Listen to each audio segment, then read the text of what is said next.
Kampung Bojong Sari menjadi salah satu titik perhatian dari Pemdes Ciapus dengan adanya bantuan keuangan program Samisade. Pasalnya selain jalan warga, akses ini pun sebagai penghubung antar Kecamatan Ciomas dan Kecamatan Dramaga. Tahap kedua pencairan bantuan keuangan Samisade tahun 2022, pengerjaan infrastruktur jalan sebanyak 4 titik lokasi, salah satunya di Kampung Bojong Sari ini. Dari total panjang 800 meter. Berarti 40%-nya ini tinggal sedang on progress.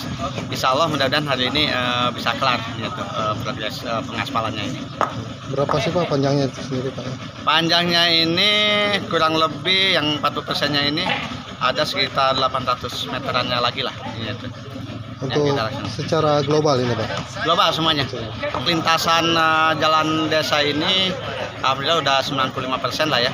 Ada yang 5%-nya itu ada tinggal sedikit lagi, tapi itu udah masuknya ke wilayah Ciamas juga. Tapi mudah-mudahan di tahap berikutnya itu bisa kita realisasikan juga. Sementara itu BPD Ciapus terus memantau setiap pengerjaan pembangunan di wilayah desa Ciapus. Tidak hanya Samisade melainkan bantuan dana desa dan lainnya.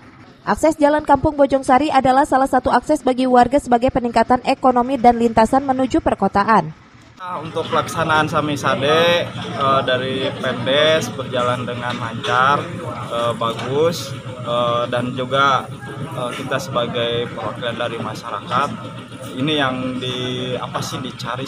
dicari dan ditunggu sama masyarakat itu adalah pembangunan infrastruktur yang bagus, rata dan berkualitas. Dan alhamdulillah pelaksanaan Samisade infrastruktur khususnya di jalan ini di wilayah RW 15 ini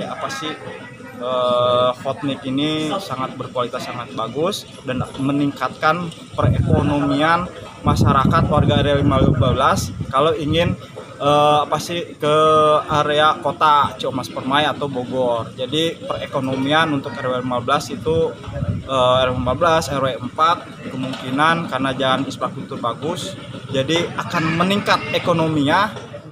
Dari Ciomas, Kabupaten Bogor, Iman Abdurrahman melaporkan.